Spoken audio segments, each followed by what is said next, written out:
अंतर्मनाचा वेध घेणारे news channel star city one. राज्यातील आणि देशातील राजकीय घडामोडी पाहण्यासाठी आणि इतरही बातम्या पाहण्यासाठी सबस्क्राइब करा स्टार सिटी वन।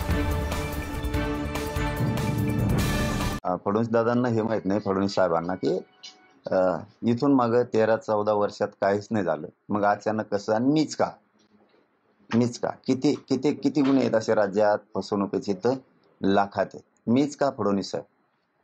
कारण दोनही खाते तुमच्याकडेच।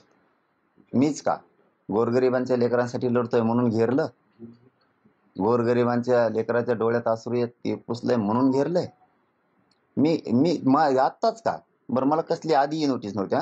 मीडियाच्या बांधवाला खरं सांगतो, मी कायद्याचा पहिल्यापासून सन्मान करणारं पोरग आहे।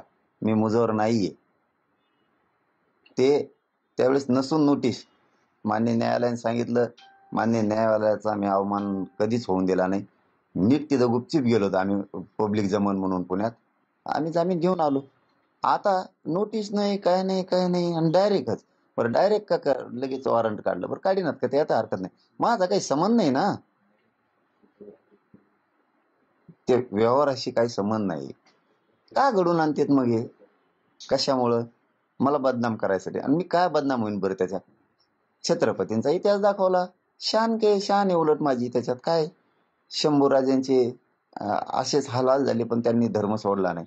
मी त्या शंभूराजांचा महानाट्य दाखवलेलं, किंवा माझ्या 2-3 बांधव त्याच्यात होते, यांनी सम्यारम्याने झालेला विषय येतो। आणि त्यावेळेस काय पोरच होतो सगळे, लय वय पण नव्हतं, याला दाखवलं। पण हे जाणून बुजून फडणवीस साहेबांना शोभत नाही। मी गोरगरिबांचं काम करतोय, मला करू दिलं पाहिजे, उघडं पाडायचं काम करू नये, अभियान राबवू नये, बदनाम करण्याचे माझेच लोक फोडून त्यांनाच पत्रकार परिषदा घ्यायला लावून। हे बघा, तुम्ही जेवढं गोडी गुलाबीन हाताळताना तेवढं